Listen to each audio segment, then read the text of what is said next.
Speeding. Speeding. Speeding. 5, 4, 3, 2, 1. The world is changing faster than ever. What used to take decades is now taking years or even months. What you see right now is the illusion that people have had for many decades about the workplace being this secure place to work the rest of your life. For the first time in the history of our nation, our children will not do as well as us. We've seen our friends get laid off, we've been laid off, we've had our pay cut. People are overworked and underpaid. They seem to have less time and less freedom. They live under constant pressure. This is going to be forced. And so even if your employer loves you, they may have to cut you. There's something wrong that on Monday morning, the heart attack rate increases by 35%. Technology is accelerating, job security is declining. It just doesn't seem like the old models of making a living are as reliable as they used to be. Every aspect of our lives, there's a better way out there, but we're still doing it the old way. We live in the greatest country on the planet, and there are a lot of people sitting around complaining and being cynical. Like everyone's whining about this old model, and I'm like, why don't you leave it? Look at all this over here. Look at all this opportunity. Since so much of our lives revolve around our work and the way we make our living, many people are thinking there just has to be a better way. The biggest challenge facing our world today is not making money, is what are we going to do with all the displaced, unemployed people? People are afraid that they're going to make the wrong decision. People are afraid of the unknown. People are afraid that maybe I don't have the skills. Hey, sports fans. Industrial age is over. It's dead. It's dying. That's why going to school to get a job is an obsolete idea. A steady paycheck is an industrial age idea.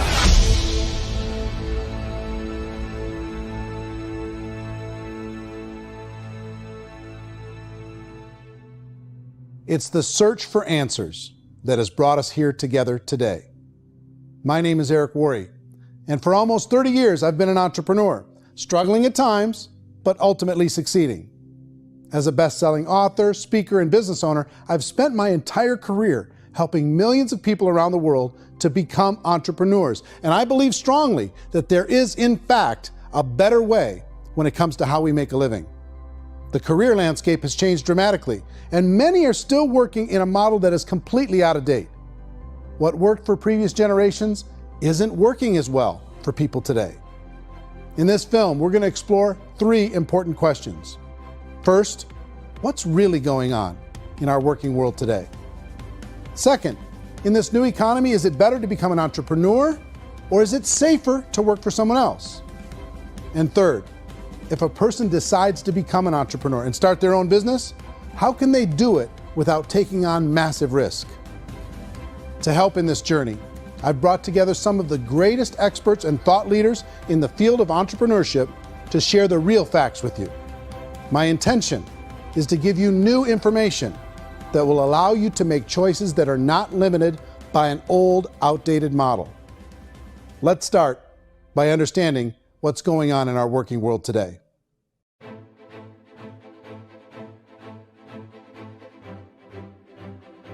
Let's look at unemployment. 30–40% of the people are honestly not working, but would be working. What our government does is if you haven't found a job in 6 months, we don't call you unemployed. We pretend you dropped out of the labor force. I've often said that unemployment, particularly structural unemployment, that's unemployment due to technological changes, is the first sign of economic growth.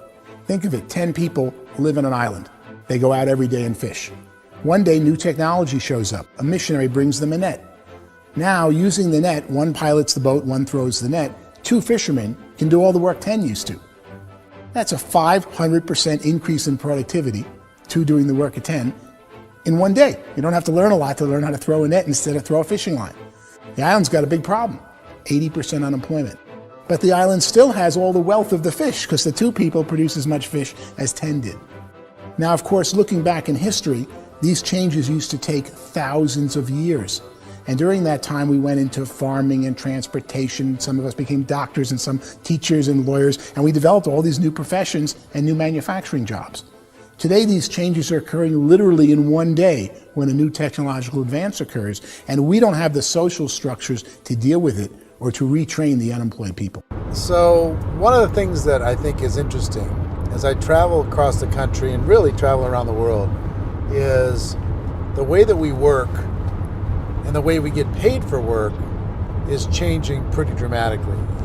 On a global basis, everything is being turned upside down because of the rapidly advancing technologies. They are eliminating many jobs, and we have been left with many people not prepared for the jobs that exist. A lot of demand in public companies was to squeeze out all the fat and to get just as much margin as we possibly could, and fat equals humans. So this idea of job security in information age is so obsolete, but it's still taught inside our school system. And that's where the problem starts. There's no financial education in school system, and people are still trained to be employees to work for that paycheck. This is a chart on the middle class. What's happening in the middle class, those that went to school, their incomes have been coming down for years. And parents still say to their kids, go to school, get a job. Now what happens to all those middle class people who are dropping off the ends of the chart?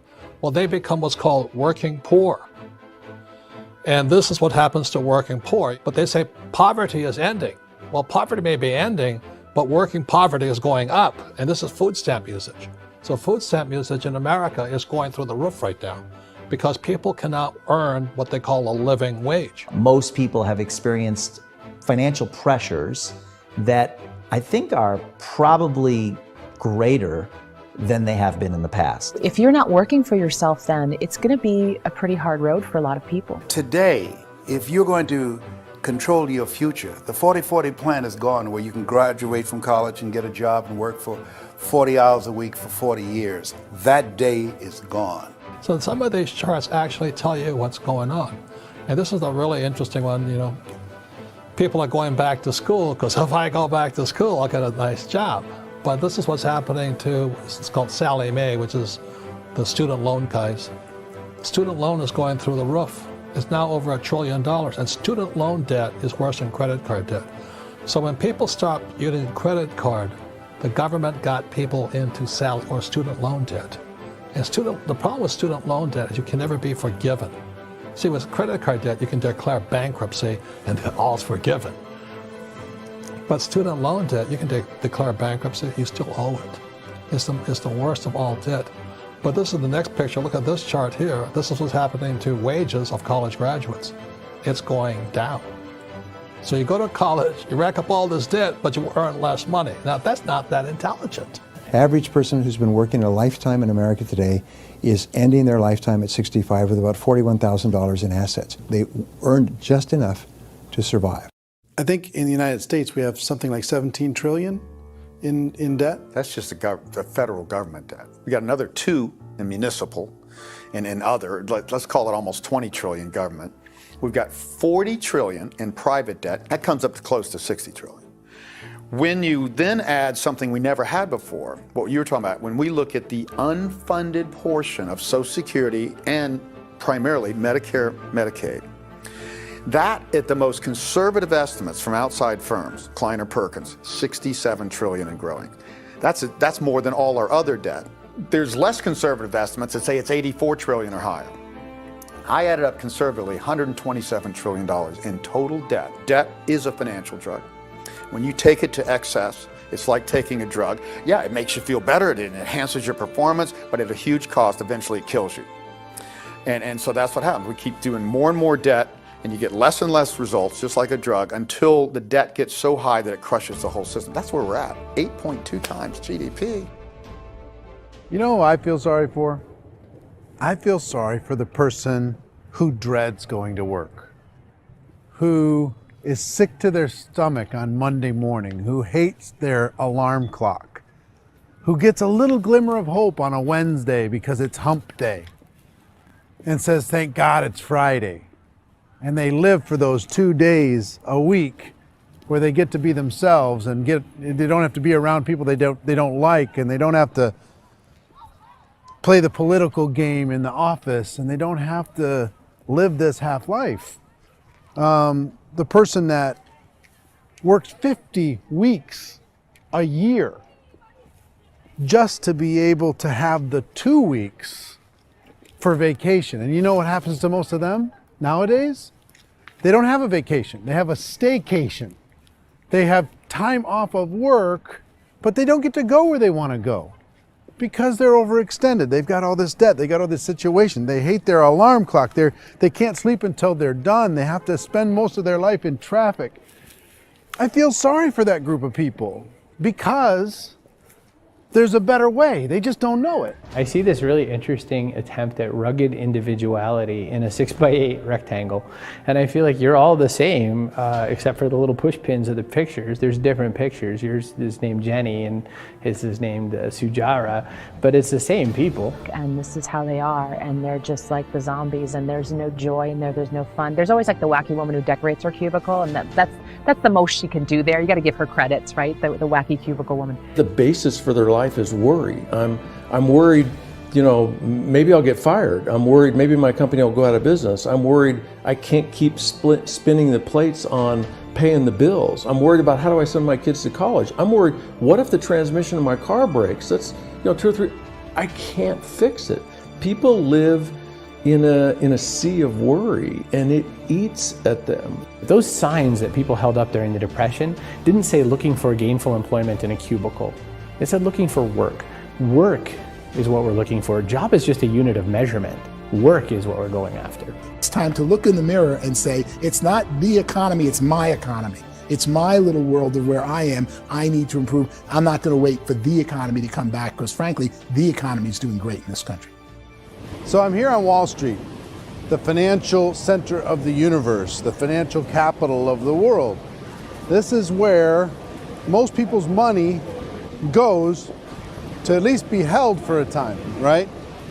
With interest rates in banks being effectively zero, and many experts are predicting it's going to stay at zero for the next 10, 20, even 30 years, people feel like they don't have any choice but to put their future into equities, to put their future into the hands of other people on this stock market, and hope that the stock market goes up, hope that the stocks that their advisors pick or that they pick goes up. That's one way to go, I guess. It's my personal belief that if you put your future into the hands of yourself, in other words, you have earning power by yourself, I think you're a better investment than these guys.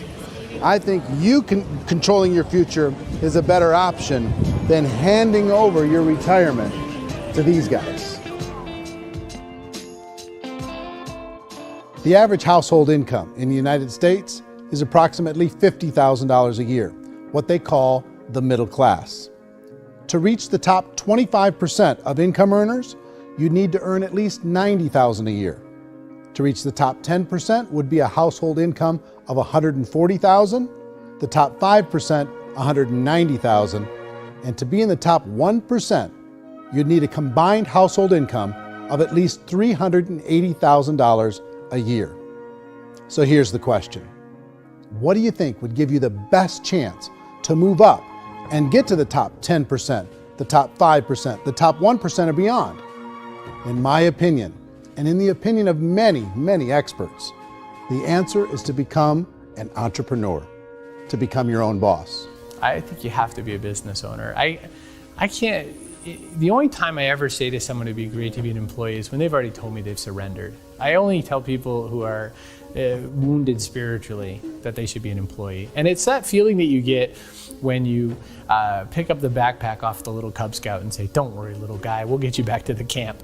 You know, it is in no way a kindness when I tell someone they'd be a great employee. The other status symbol really increasingly is lifestyle. And people who can own their own business, maybe even work out of their house, that I tell you, people admire that. Like, gosh, I wish I could do that. The spirit of the entrepreneur is to be a risk taker and to be resourceful and unstoppable and to have a vision of yourself beyond where you are and not willing to settle for life as it is. You think about the great entrepreneurs, they're visionary, they have heart, they're willing to do today what others won't so they can do tomorrow what others can't. Personally, I don't think of the new economy, the old economy. I create my own economy. The entrepreneur's in control. I decide what the economy is going to be like. In the world of entrepreneurship, there are no limits. you can make as much as you want, depending on how much you want to work and how smart you are and how great a team you put together. There's no more lifetime rewarding business than being an entrepreneur.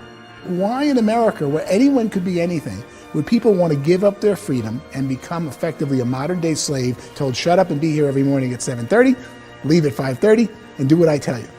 If people decide to become an entrepreneur and work for themselves, they have some traditional options, but they're riskier than you might think. Any kind of a retail business, retail build-outs, is extremely expensive.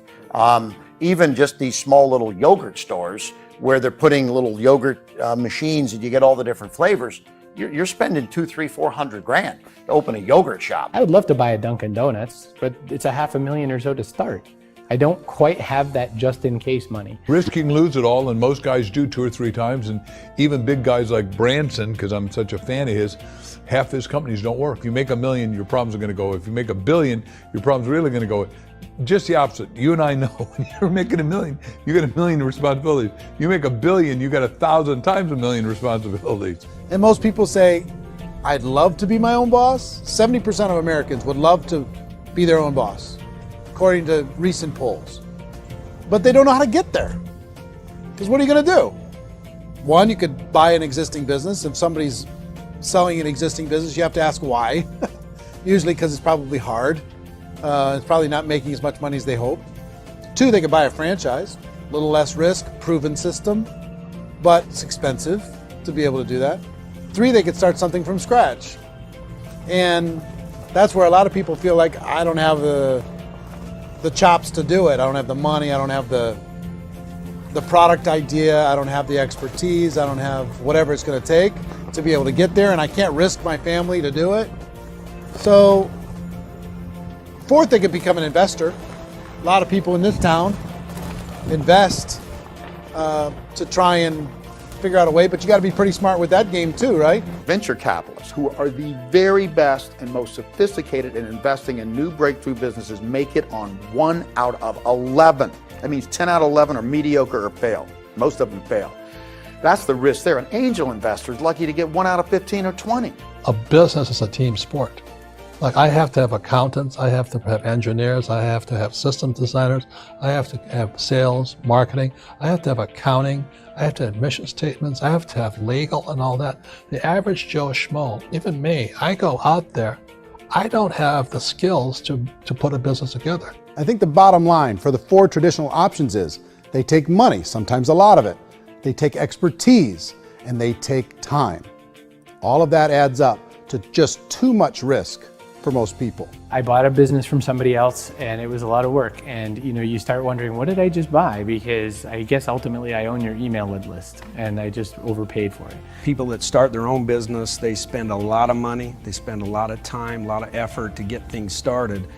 And the more you invest on the upfront, the harder you typically work at it. I can tell you what the success rate is of a restaurant. What is it? They're crazy enough.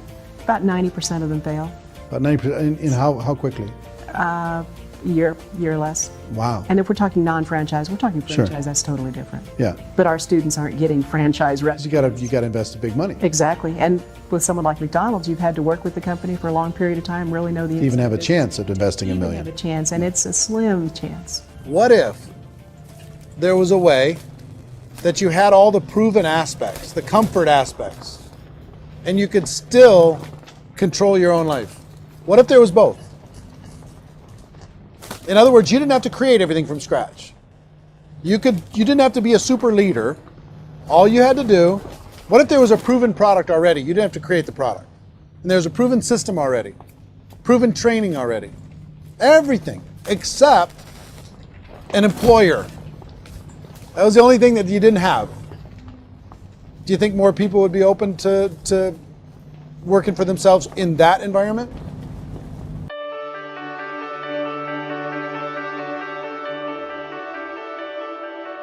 In our search for a better way to make a living, we've come to the conclusion that becoming an entrepreneur is actually safer than being an employee. And through our look at the entrepreneurial options, one particular path kept coming up from expert after expert. And I think most people will find it surprising because it's certainly a non-traditional business model. That model is for people to start their own business and become an entrepreneur through the creation of a network marketing business. Some people call it direct selling because the product is being sold directly from the manufacturer to the end consumer, cutting out the middlemen. Other people call it multi-level marketing, or MLM, because there are multiple levels of commissions paid. The most common term today is network marketing, because network marketing best describes using a large group of independent distributors, independent entrepreneurs, to move a product or service more efficiently. So my friend here, Donald Trump, and I, we always write about the network marketing industry. And the reason we support the network marketing industry is because it really is a business school for entrepreneurs. Because most people come out of school looking for a paycheck. Oh, that's terrible. I would go into network marketing like that. I think if it didn't exist, we should invent it. It is that good. I think direct selling is a great way to do business today. It's very easy to get into that industry, and you can be self-employed, be in effect an entrepreneur. When we see multi-billionaires adding network marketing companies to their portfolio of companies, that would be a clue. When we see people who are very famous authors and very famous business people endorsing the industry, that would be a clue. These network marketing companies aren't $50 million companies. They're billions and billions of dollars. They lead the stock market. They're major companies. When we're going to get it? You know, and you're going to school to work for a paycheck. But if you want to be rich, be an entrepreneur. And network marketing gives you the spirit to be an entrepreneur. A traditional company will spend up to 50% of their total revenue on marketing. Network marketing companies use a different approach. Instead of having all that extensive marketing expense, they utilize a network of independent distributors to do the marketing for them. Now, why do they do this? First, because word-of-mouth advertising is so much more effective today than traditional media advertising. Second, some products need to be explained or demonstrated, and an independent salesperson can do that more effectively than an ad campaign. Third, it's completely efficient. The company only pays for the marketing of their product if a sale happens and not before. Imagine if Amazon allowed you to become an independent distributor and paid out 40% of its revenue to that distributor group. All you had to do as a distributor was recommend a product, and if a person bought it on Amazon, Amazon would take care of all the logistics, and you'd get paid for bringing the customer. Now imagine you got paid for every purchase that customer made for the rest of their lives.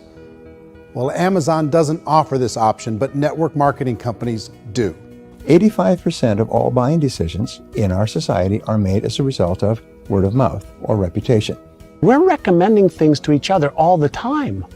You know, who's your dentist? Who's your doctor? Who's your lawyer? What detergent, are you using? What legal system are you using? What product are you using? We're talking to each other about the things that we love anyway. When you go into a big box retailer, you're lucky if the clerk looks you in the eye, much less gives you any detailed or accurate information about what you're purchasing.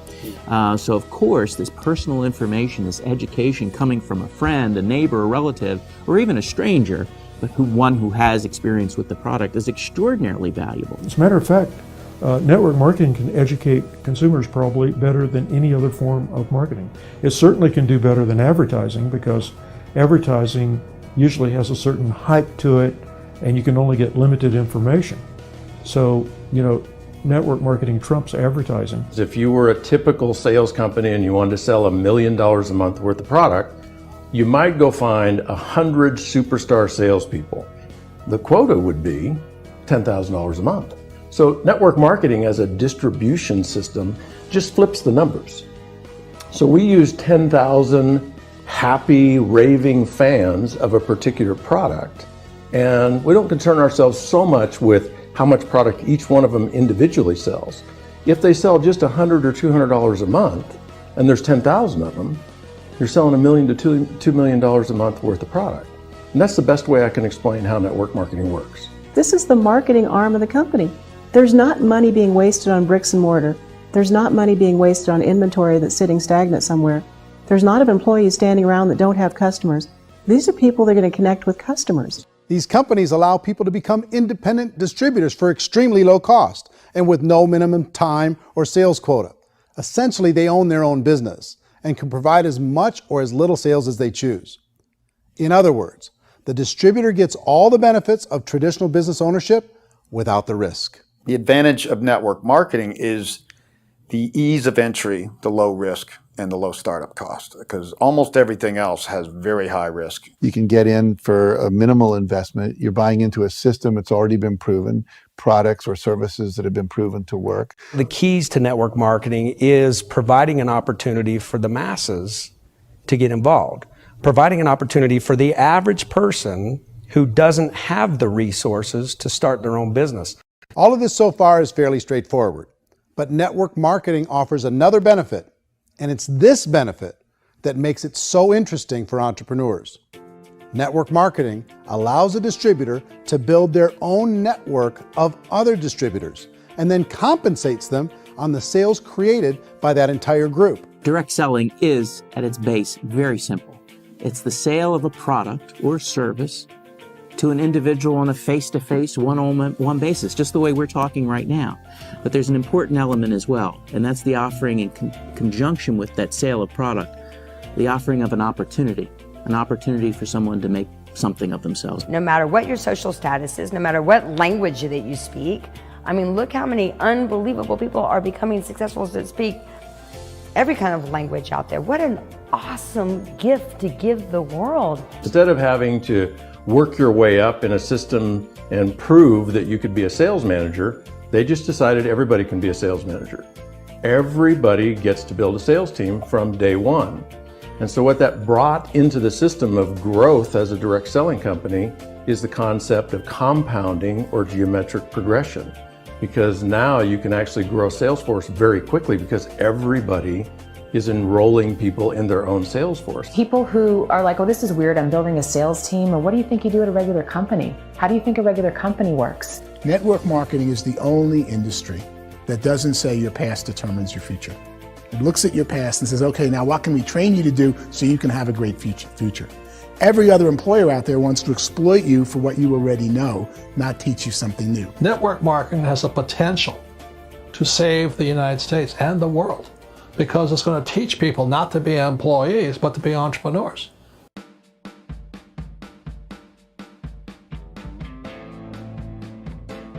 According to the Direct Selling Association, if you add up all the network marketing companies around the world, they combine to do over $178 billion a year in retail sales.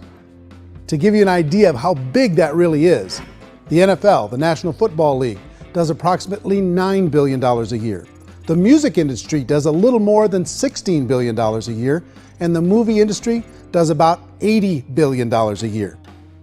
Using a conservative average, network marketing companies pay their distributors about 40% of that $178 billion in the form of commissions, which adds up to more than $71 billion a year. That's almost $6 billion a month. It's almost $200 million in commissions every single day. So it's certainly working, and people are making serious money in network marketing. With the growth of the direct selling industry over the last 10, 15, 20 years, we've seen a broader understanding of the channel. We have seen more and more people getting involved in the business, so our penetration in the marketplace has increased, and thus the understanding in the marketplace of who we are has increased. And we've seen non-direct selling companies look at the direct selling model and say, something's going on there. People are making money, companies are being profitable, individuals are being motivated, product is being delivered to market. Maybe we should explore this. Some people think only the people at the top make money. Well, let's take a look at that as well. In the network marketing profession, there are roughly 500 people in the world who earn over $1 million a year. If you round that number up to $2 million a year, that adds up to about $1 billion a year. That takes the $71 billion paid out each year down to $70 billion. So where does the rest of the money go? The vast majority goes to part-time people making anywhere from a few $100s a month to many thousands of dollars a month. It goes to people who choose to make it a full-time career move and earning even more than that. Every day, people are using the money they earn through network marketing to pay off debt, have more fun, and improve the quality of their lives. Everyone I know in network marketing has been doing that since the 50s. They go to work when they want to go to work. They stop working when they want to take time with their children to have a leisurely breakfast and discuss issues and driving to school. They go back to work when they get home, wherever they're working out of. The biggest thing that I've seen is people that have become much happier in their life. MLM has probably made more millionaires of more people in more countries, and I've spoken to them in 67 countries, than any other single form of business, starting from nothing. If they have a choice between working a job for the next 10 years or working a network marketing business for the next 10 years, the result of working the network marketing business will be better. A lot of people within the industry go on and make this a career and do extremely well at it. Network marketing has been nothing but good for everyone I know that's been involved with it because they did it seriously and they played full out and they've been very successful. It's been a constant barrage of success stories and people showing off stuff that they got as a result of it. How many people are involved? Approximately 16 million Americans and 96 million people around the world are currently participating in network marketing. And in a recent poll, 82% of those people report a good, very good, or excellent experience with network marketing. So people are happy.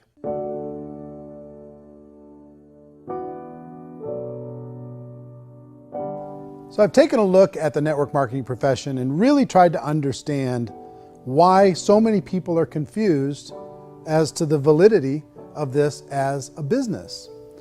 One is this pyramid shape. People get really messed up with this pyramid. Oh, it's one of those pyramid things. So I just think there are a lot of haters out there who really don't understand the industry and say, oh, it's a get-rich-quick scheme. It's a pyramid. Well, corporate America is a pyramid scheme. You know what I mean? It goes like this. You have thousands of MBAs, let's say working for Ford or General Motors or Coca-Cola. If all these MBAs, they're all trying to get to here, that's a pyramid. Only one guy's going to make it. Every 10 years, one's going to make it. Whereas you look at network marketing, it's like this. So you're here, and your job is to develop other CEOs coming up behind you. So it's an inverse pyramid. In network marketing, it's a very simple concept. If you sell product, you get paid. It is paid based on production. There is no first mover's advantage. There is no investment component where the more somebody spends, the more they're entitled to make. So the two are polar opposites of each other. It doesn't matter what shape the company is or the compensation plan is shaped, whether it's a circle or a pyramid or a triangle or a trapezoid, it doesn't matter. If compensation is coming primarily from recruitment, then you've got a problem.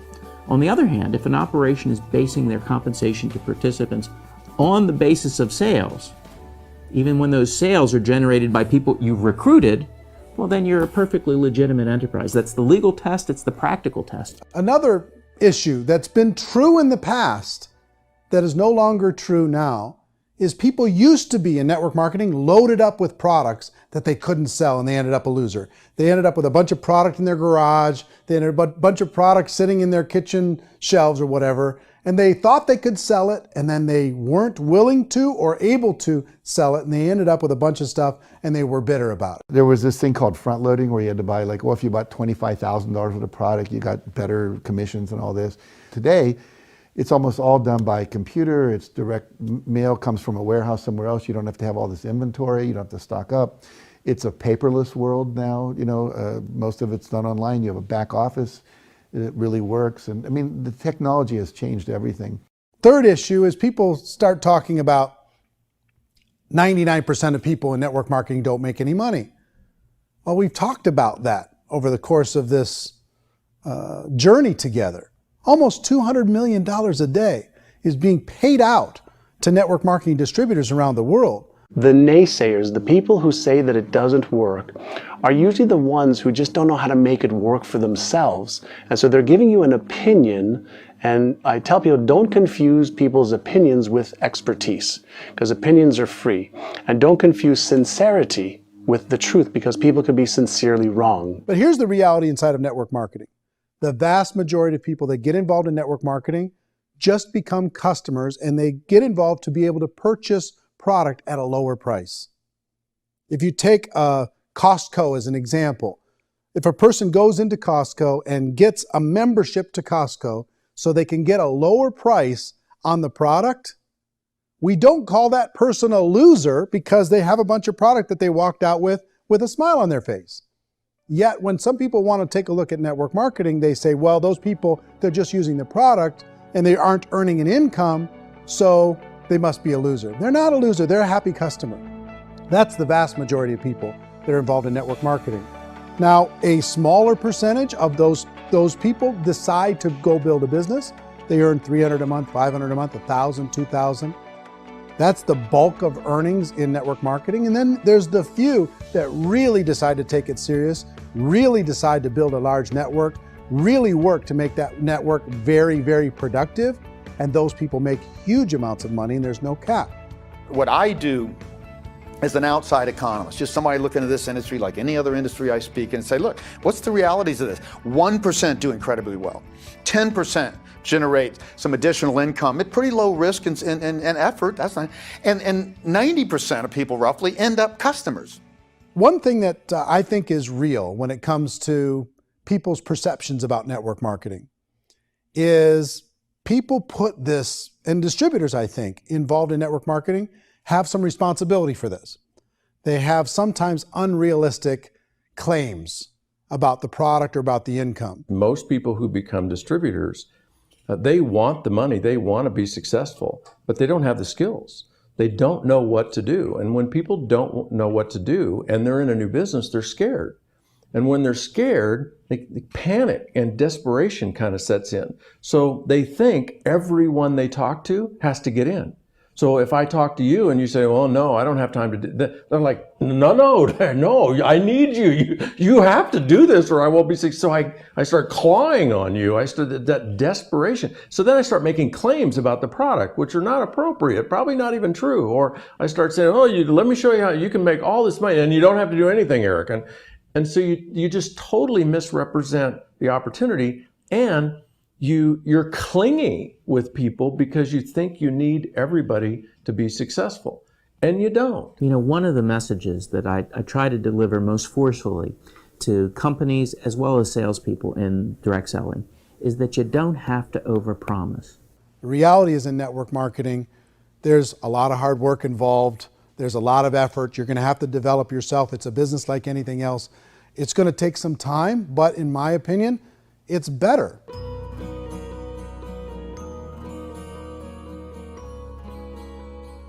It's light years better for people starting today than it was even 5 years ago. I think it's more widely accepted now, and people understand it is a business. It is being an entrepreneur. It is being a business owner. Our belief system is based upon our evaluation of something.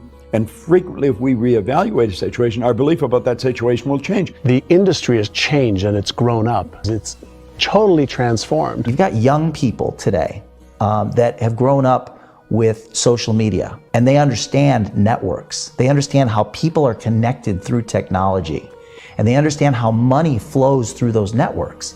So when they see network marketing, they don't see it the way their parents saw it. And we've all learned, the larger industry that you represent, has all learned from those mistakes and flaws and errors that have happened early on. Early algorithms didn't work the right way. That's all fixed. It's like when they design a computer program, they design the program, then they run it, and then they go back through and they debug it. The MLM industry has been debugged. This is the day of being virtual, being able to run a business from your mobile phone. I mean, it's incredible. Companies are getting smarter. They're implementing more consumer protections. They're implementing more compliance training. They're doing more with respect to product research. If you do get involved and you make purchases of inventory, even on a voluntary basis, if you decide that this business is not for you, you can leave and have that inventory repurchased by the company. There's no other business that offers that kind of protection on a voluntary, self-regulatory basis.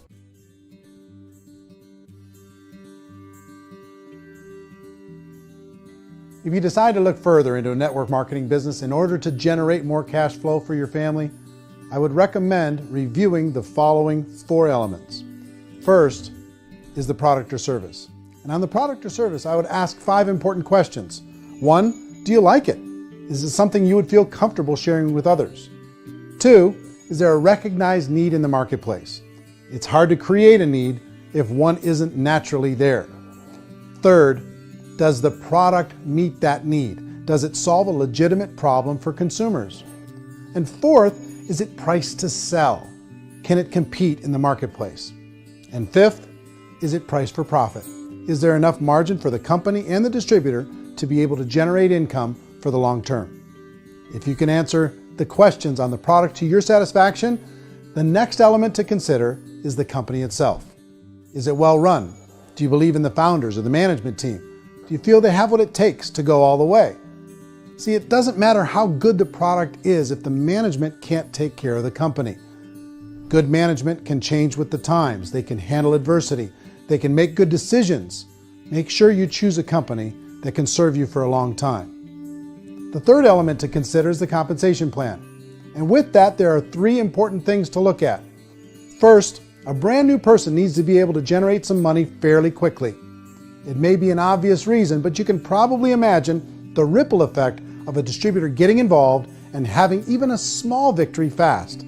That can only help with the overall success of the organization. Second, a person should be able to develop a moderate part-time income in a reasonable period of time. As they develop their network and as their sales grow, they should be able to enjoy more benefits. And third, for the people who are really serious, for those who decide to really go pro in the network marketing profession, there should be the possibility to make a serious full-time income if they work hard and are committed to developing their skills. If you're comfortable with the product, the company, and the compensation plan, the last thing you should look at is the support that will be made available to you. Does the company have a website? Does it have a solid online reporting tool? Do they have comprehensive training available? Do they host events to help you build your business? If you decide to do this, what kind of a support system can you plug into? Choosing a network marketing company is a personal decision. But evaluating the 4 elements of product, company, compensation plan, and support is a great place to start. Is the company promising that you're going to get rich quick or that you can make a lot of money without a lot of effort? That's a red flag. Is there a product that you really believe in that you think can be sold? Or are you being told by salespeople or the person who's trying to recruit you or by the company itself that don't worry about the product, all you have to do is recruit other people into the business? Red flag, warning sign. If you're hearing that, take a second or even a third look. Get to know the customers, the products, the business, have some success, and see where the opportunities might take you to move up in the organization. You want to find out how concerned are they about my education, my training, and my development? Is there a space for me to grow? Most important question. Learn everything that you can about the product. Make sure it's something that you believe in, and learn everything you can about the industry and work that system. You have to be very passionate about whatever that company is doing. I would get involved. You can always test drive anything, the product, the service, the community, and then lean into it a bit. If it feels good, then lean into it a lot. Behind me is the Lincoln Memorial.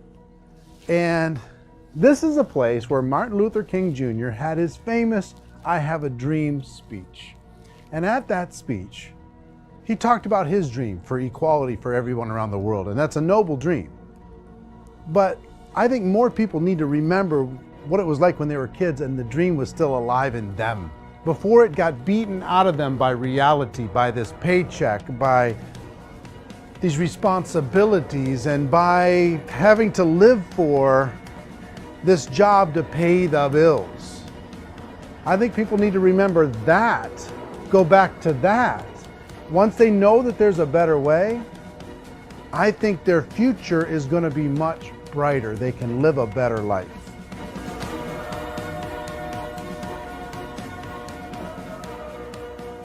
So if you're considering getting involved in a network marketing company, let me offer you just a few pieces of advice. First, network marketing isn't perfect. It's emotional, it's challenging. Like any entrepreneurial venture, it can have its up days and its down days.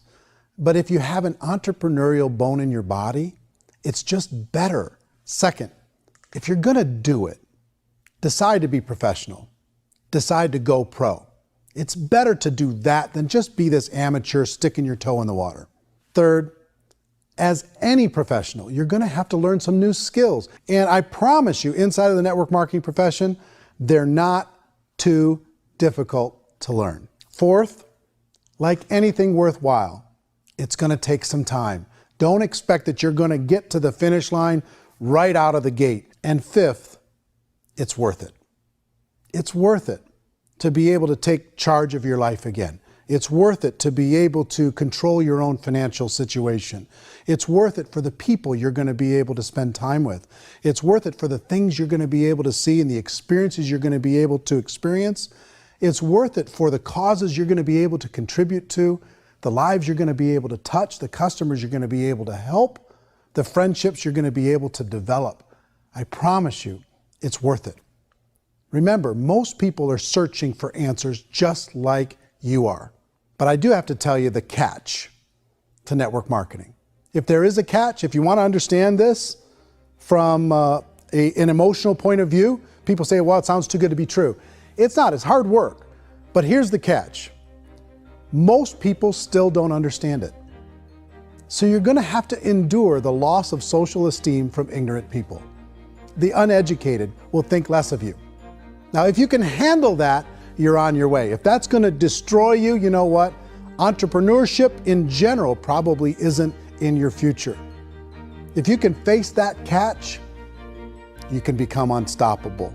I want everyone to really contemplate this if they're not in network marketing.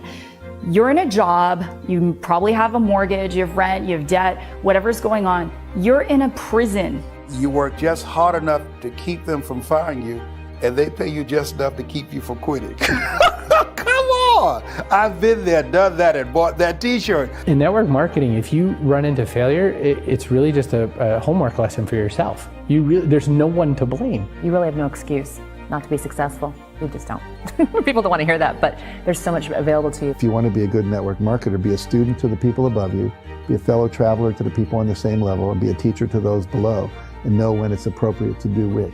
People who are not afraid of asking people to buy things, or not afraid of persuading people with a chance they may say no, these people own the future. Nothing happens until something moves. So you got to go move, you got to go do something, or nothing's going to change in your life. In the beginning, you're going to do a lot of things that you don't get paid for. But as you go down the road, you get paid for a lot of things that you don't do. And your job is rehabilitate the spirit, the entrepreneur spirit in all of us. You get it back. Either give it a strong yes or a strong no, but no wishy-washy, dilly-dally stuff in the middle. There's dreams and there are nightmares, but I believe that the biggest nightmare of all is when you don't pursue your dream. You're going to see some monumental growth in this profession. It's an exciting, exciting time to be involved with the network marketing profession. The next 10 years, I see just exponential growth. When that tipping point comes, it's not a matter of asking somebody, have you ever heard about network marketing? You're really asking them, which company are you building your wealth in? We are here to fix the world, to improve relationships with other people, to improve other lives. And the real reward comes as an entrepreneur in any level from teaching somebody something and watching them soar. There is no greater reward.